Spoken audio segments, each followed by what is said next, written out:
as people are earning more money and they don't just want roti kapda makan, they want better roti, better kapda, better makan. So aspiration is there. Of course, we were blessed by the fact that having 16,500 channel partners, these are dedicated, branded, exclusive entrepreneurs who are part of our network. The trifactor in food has to taste great, better for you, and then affordability. Nobody is now going to accept a 7 to 10 day promise. It's now absolutely possible to have your inventory strategically placed in such a way that your key demand markets, the key hotspots, are within 1 to 2 days of access of that product. Forbes and DTDC, behind India's D2C revolution. Welcome to the first episode of Forbes India and DTDC present Behind India's D2C Revolution. If you're a founder or thinking of becoming one, stay with us.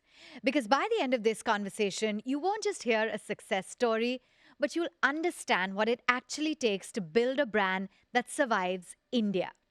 So let's begin as we try to decode the way to succeed as a D2C founder in India. In every episode, we bring perspectives from a leading D2C founder building the future of Indian consumption. And joining us in this conversation is Abhishek Chakraborty, the CEO of DTDC, whose vantage point across millions of deliveries across categories offers a rare understanding of how the consumer behavior is evolving across Bharat. Today, we begin with a mindful indulgence and the rise of conscious snacking.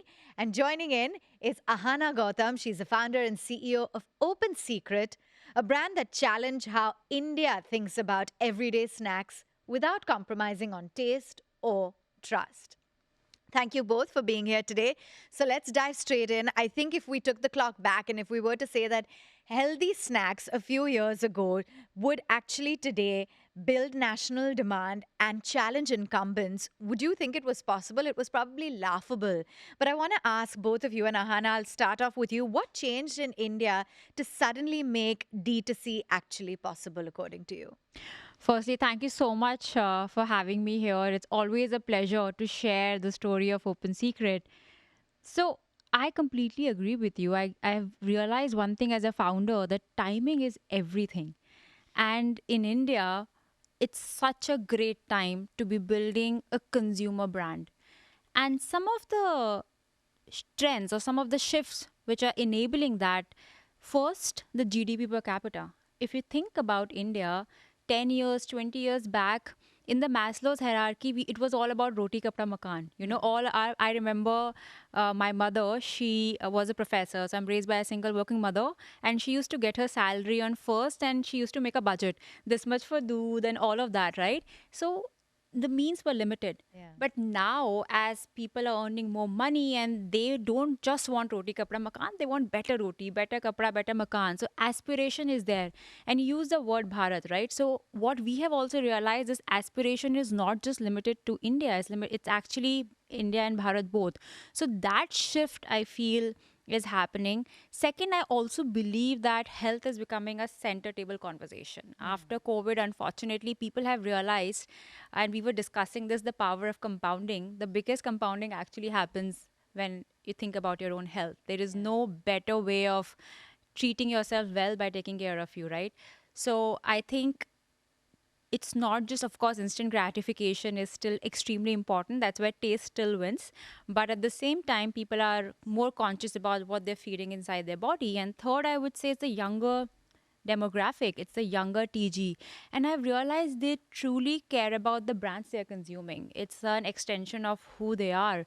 So with all these trends and with all this shift, I think it's absolutely a perfect time to build a homegrown brand in India, because I'm pretty confident that 10 years down the line, the aisles are going to look very, very different, not just in food, but in different consumer companies. And the last thing I would say, I've read this book called Innovator's Dilemma, and the way challenger brands disrupt a category, they always needed a unique channel, a differentiated channel. So if you think about skincare brands, if you think about like, Mama Earth, they were able to disrupt because there was this e-commerce channel like Amazon and Flipkart, which was also growing along with the brands. And that's the way they were able to disrupt the incumbents. It's very difficult to disrupt the incumbents within their own channels. If you are a consumer founder, this is the time to build. Absolutely. And like you said, better roti, better kapda, better makaan. So, Abhishek, that do you also reckon that what has been a big, booster to the consumption sector as a whole, as she said, has been quick commerce? Absolutely. I think Ahana has point on in all the aspects that she's highlighted. In fact, I loved the whole Roti Kapda Makaan thing because when our company was born, it was literally when Roti Kapda Makaan was the only necessities. I'm talking about 1990. But 3.5 decades of doing this and seeing brands like hers growing, achieving success, I see the waves the way they have come, right? You initially from the offline, when you had the first waves of e-commerce coming in, the marketplaces establishing themselves, and then the whole COVID era.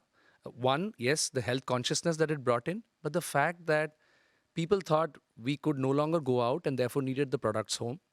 But even when all the curfews and all the restrictions were removed, that habit never went Yeah. away. Because by the time COVID was gone, those realities had become a part of our life. Right. Consumption patterns, as she said, have definitely changed. Aspiration has a different meaning today, and it's so wonderful to see, Hannah, that today, yes, the kind of cookie that you're having is also a way to say that you've arrived in life. Yeah. What you're trying to say about yourself, what you're Yeah. trying to say about your choices. Of course, what role that people like us plays, how do we create the ecosystem? How have we invested on the structures and the capabilities? And yes, quick commerce, rapid commerce, areas where we are investing very deeply. We see that ultimately the pent up demand and the accessibility had to just meet each other at a point. The brands and their ability to produce great stuff was already there. It's just that the right confluence of forces needed to come together. I think India is just seeing that happen. We are only seeing the very the early part of this big wave that we're going to be riding for quite a while. And food is just one category in which you could go to so much of depth, but imagine how many more categories are yet to be unlocked. So I'm just sometimes my mind boggles looking at what the future could possibly hold for all of us. Very exciting is the only word. And like you said, this is the pent up demand offering accessibility, and that's very critical. And that's, Abhishek, going to bring me to the next question because DTDC has clearly done something very differently that has enabled a lot of these D2C brands to grow. So, what is it that you think that you've done differently in the ecosystem? I think it started from the choices that we made. I'm talking about pre-COVID. At that point in time, in the whole logistics ecosystem, e-commerce was basically growing simply because of the marketplaces. I don't think you're going to always get the same amount of capabilities built for you or tailored for you.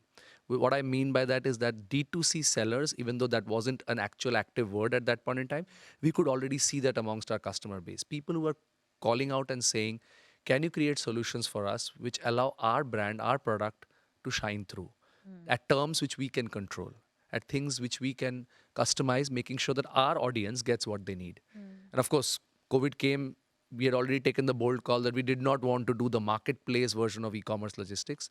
But maybe it was actually a blessing in disguise because in 2020, we literally from zero once again restarted our entire e-commerce infrastructure. But with one simple mantra, we're going to do it for the brands. We're going to do it for the sellers. So we're very seller-centric e-commerce logistics player today. That is a very important starting point for us. I'm talking about 2020, 2021. What evolved since then, because of this focus, we understood the real problems that came. That it's not that all SKUs look the same. It's not, you're not like a very large global retailer who has certain things which they can take for granted. People are literally, inventing and creating things on the go, which means your offerings also need to be mindful of that. The way your network needs to respond, the way your sales organization needs to respond had to change. Of course, we were blessed by the fact that having 16,500 channel partners, these are dedicated, branded, exclusive entrepreneurs who are part of our network. That really helped us for two reasons. One, being entrepreneurs themselves, they know what the pain is of a D2C seller or brand. Yeah. They know what it takes to get your first order. That collaboration at the grassroots level, backed by the technology, processes, and systems that we've invested on, really allowed it to mature.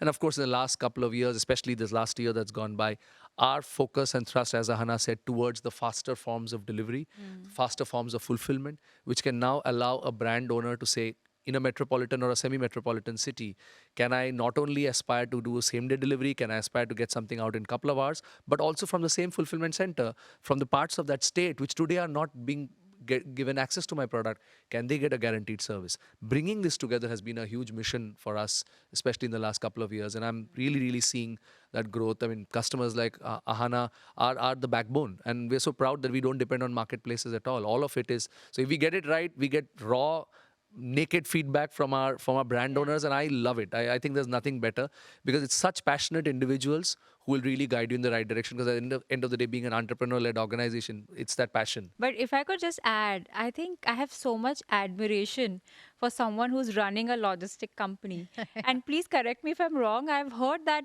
it's the only industry where the NPS can also be negative because customers are always disappointed. It is, Anna, because the fact is this: we do 185 million shipments a year, Wow. right? So even if 10,000 of them get a bad experience, and if only the 5,000 of those 10,000 are the ones who come, along with another 5,000 good experiences, you know what the math would look like. Yeah. But we take it on our chin because we know that's what we are here for. Yeah. Part of it. We're not here because we want just the glorious comments. We have fixed more things in our supply chain because of those irate customers who brutally came and wrote, "Dear Abhishek," whatever. Some used language, some didn't. But I focused more on what were they really trying to say. Yeah. It's the pain. And it's which good we've that gotta you fix. took those pain points and decided to learn and, Absolutely. change things around. And of course, the fact that you said that it's seller-centric, that was also very critical for D2DC. yeah. Now, speaking of pain points, I'm sure when you started off Ahana, there have been your own share of troubles that you've had, packages not reaching on time, perhaps damaged packaging, customers that might have taken out their frustration on you. Can you tell us things that have gone wrong?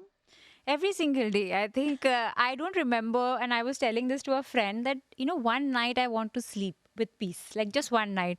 But I guess that's the Life of an really entrepreneur. interesting part, that you are always solving something. And I've realized building a startup is building like muscles in the gym, that maybe you will start with like 2 kg, and then the weight will keep on increasing, and you're always trying to build more muscles, and then all of that, the pain will not go away. It's just that the resilience will keep getting better. From a problem standpoint, as I was mentioning, the first 5 years of the company, or the first 4 years of the company, we are a VC backed. So it was all about growth, growth, growth. And in the last 24 months, we have literally transformed the financials and the health of the company. I remember, we took this one big experiment where we said, okay, can we be a marketplace and have 150 other brands along with Open Secret? And that experiment failed miserably, because I realized that when you are building a promise of unjunking, it's so important to own the supply, to have your own brand serving that promise. So we literally had to pivot everything. We had spent all our Series B funding in that experiment of building Whole Foods in India, and I realized, okay, let's build Trader Joe's, which is your 100% your own private label. You can also pass on the price benefit, because India is also, I feel, the trifactor in food has to taste great, better for you, and then affordability. And then from that, I still remember it was somewhere around 50 crores to now closer to 200 crore ARR, from minus 47% EBITDA to about 4 to 5% EBITDA. I can tell you the amount of mistakes we have made. But you are never defined by the mistakes. You're never defined by the errors you made. I think you are defined by how you react. At that time, we could have said, oh, we need more funding to come out of this. But we said, how can we make a business more profitable? How can actually customers fund the business? And for the last 2 years, the customers are really funding the business. So I honestly do not want to focus on what we did wrong. I just want to have the ability to be super resilient, to learn from it, and just to keep moving forward one step at a time. Absolutely. You're not defined by the mistakes, but how you react to it. That's important. And Abhishek, I'm sure you've seen a number of young, especially D2C brands making common mistakes. What is it that is typically done as a mistake when they are currently looking at, scaling from 100 orders to say 10,000? See, I think the first part, and very much connected to what Ahana said, getting your product market fit right Yeah. is the thing. Everything else will revolve around it. Okay. Your logistics, your supply chain, your marketing, all your efforts, even your talent and team that you pick has to be according to that. So I think that product market fit, depending on category, is probably one of the first things, because there are probably two scenarios I see with founders. Some who genuinely want to do something differentiated because they believe in it. Some because they want to just simply copy a model that they saw in another country, and that old 1% formula. If only I can grab 1% of this market, I'll make X million. I think that concept doesn't really work out. And it also starts later on translating into the choices that they make in the supply chain. Because at the end of the day, for any D2C company, it's the supply chain ultimately which will be the true test of your product. Because until the product gets in the hand of the consumer, or if they're consuming a food product in the way that they want to consume it, it's really doesn't matter. Even if you made a great product, downstream it's going to have lots of problems. I think founders must understand that logistics will be your make or break in a big way. The choices that you make about it will have to be well thought out. And a bit of pragmatism always helps. I think good founders want to grow and they're not hoping for miracles. Yeah. They know that they'll have to ride out that initial phase when things will not be all rosy. But as long as they're pragmatic enough to think two steps ahead, and it's also a bit of pragmatism on brands like us who support them to kind of tell them very clearly, if this is the trajectory that you're going under, maybe now is the time you should think about fulfillment. Now, a lot of brands and companies do say, I want to build for Bharat. And we've spoken about the importance. It's not just the metros, they're those tier 2 and 3 cities that really have a lot of merit. So, what do you think they need to do, Ahana, to penetrate into these towns? Firstly, I would say that, whenever I talk to people about healthy foods, they say, oh, it's a metro phenomena. And and now we have data, 60% of our sales come from tier 2 and tier 3. Wow. And that's is a clear example that there is aspiration across both India and Bharat. What has really shifted when we were talking about the trends, because of course a lot of people are on digital, the mental availability is solved, and thanks to the post geo world, that people can get the information. I remember, when I was deciding which IIT to pick, my rank was 566 and I just wanted to come to Bombay. So I was like, Bombay ki sare dal do, because I did not have access. And Bombay was this amazing city for me. Growing up in Bharatpur, that was the big dream. But now a girl in Bharatpur, she would not even care about Bombay. She would know what's happening in New York. So this mental availability is, of course, there. And then because of logistics and the rails and the infrastructure has been built, that physical availability is also solved. Now with quick commerce, we are live in 200 cities. 200 cities. Now, when I launch a product, so I recently launched veggie chips. In 2 days, that product reached 1 crore ARR. And for cookies, it had taken like months and months and months. And that because I was live across all 200 cities. Now, what it does, of course, it solves the physical availability for us, but at the same time, it gives us so much good data. Like if this table is India, I know the hotspot of where the demand is coming from. And I can build offline so much more wisely with data. Yeah, absolutely. You've disrupted the category to a great extent. And Abhishek, coming to you, for those who really want to build for Bharat, have that deeper penetration into those pin codes. She's saying 60% of the business comes from there. How do they build for Bharat? See, the first point is very clear that because now information is equally accessible, when you put let's say, an ad out there, everyone is going to see it.